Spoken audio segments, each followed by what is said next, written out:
I'm not sure how to feel about this little incident that happened with me with my wife. I was on the phone with my wife, Bernice, and I know honesty is important in a relationship, in a marriage, or look, just honesty in general, I think is a desirable trait to have. But there comes a time when maybe you're being too honest. So I'm on the phone with Bernice, and she says to me, since you've been in hospital the last 3 or 4 days, I've been a lot happier, she says. She says she's less stressed. She doesn't have to worry about me not doing things that she asks me to do. She doesn't have to worry about asking me to do things over and over again. She said the house is cleaner. She says the house is cleaner without me there. I don't think that I'm extra dirty. In fact, I'm the one who's cleaning up all the time. So, washing surfaces in the kitchen, I do the dishes, I fill up the dishwasher, I do laundry. I mean, she says the house is a lot cleaner with me not there. So I don't know, I don't accept that, but I don't know. And then another thing, she says they noticed there's a lot more milk. They got surplus milk now, and there's lots of cheese. We get cheddar cheese. She says they now got surplus of it. In fact, there's even a concern maybe the milk might go off because now they got extra milk. So I've been implicated in being quite a high consumer of the milk and the cheddar. You see, now that I can accept. That could very well be true. Because as you may know by listening to my previous episodes, I've lost a lot of weight. And now one of the reasons I've lost a lot of weight is that I mainly live on drinking tea with no sugar, with milk, and I live on slices of cheddar cheese. That's basically what I eat most of the time. So there you go. I mean, so sue me. So yes, of course I was a bit upset. Especially the first thing about that she feels she's happier, less stressed out, I should say. Well, at least the kids, they miss me, unless they're lying. Don't know.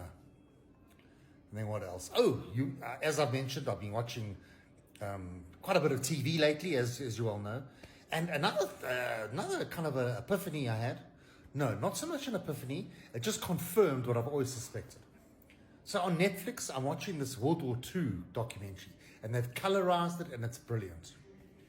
Well, the first thing I'm thinking while I'm watching this documentary is that, what were there? Cameramen, just like were there one cameraman for every 1,000 soldiers? They were just everything was filmed. I didn't realize there was so much footage from World War II. No, there was no reenactment. It was real footage, just like everything. Just brilliant. But the one phenomenon that, or idea or theory that was confirmed to me is that this whole thing where Hitler wanted to invade Europe and take over the whole world. Now, initially it started with he wants to take back German-speaking land. He wants so he took over the Sudeten land initially. Then it was Czechoslovakia. Then he invaded Poland, 1st of September 1939. So I just saw a lot of the rhetoric and the reasoning that Hitler was giving at the beginning of the war is very similar to Vladimir Putin's narrative.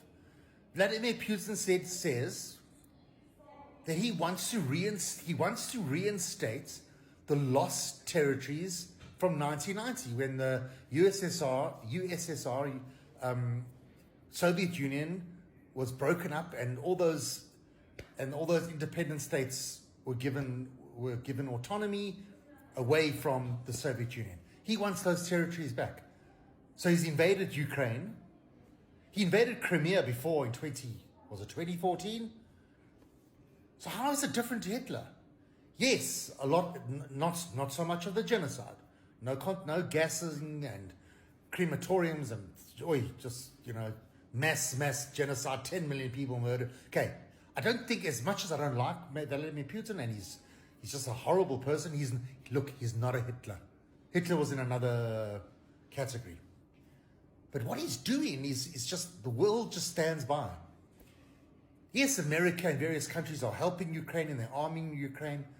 But having said that, just recently, not too long ago, the Republicans in Congress refused to agree to release funding to the Ukraine. And people like, somebody like Donald Trump is against supporting the Ukraine.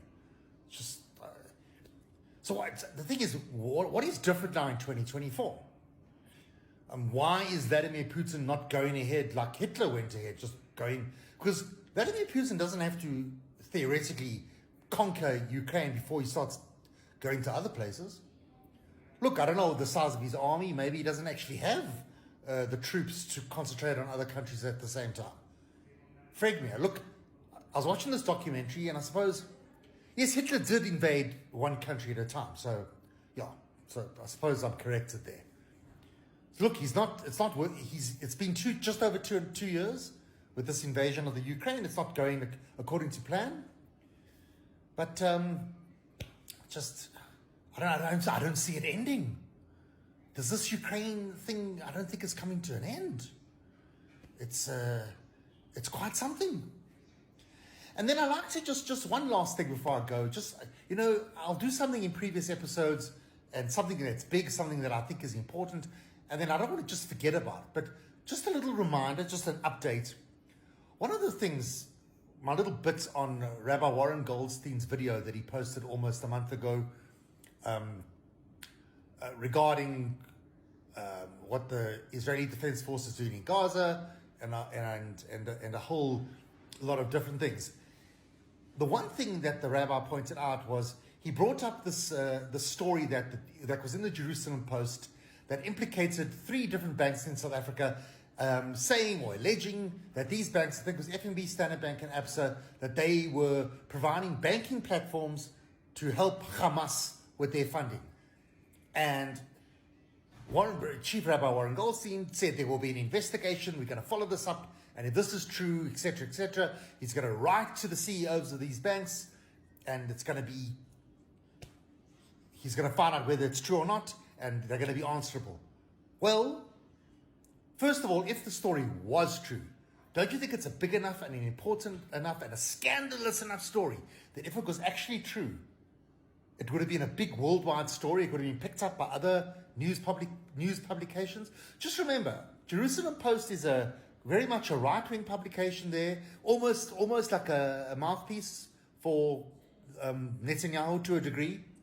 So not the best credibility. So do we just forget about it and just move on? No, you make a serious allegation, and let's follow it up. What's happened with that? What is going on with that? And then saying that South Africa is a proxy of Iran. What's happened to that? That's just, if we just swept that under the carpet. Is it true? Is it not true? Who's following it up? What's going on? I think both stories, I'm suspecting that both stories just simply are not true and there's no evidence. And we just move on and pretend nobody said it. Just pretend nobody said it. But it'll still be whispered. All these Iran proxy, South Africa is the idiot, is Iran's idiot, but there's no proof. You need to have evidence. Okay?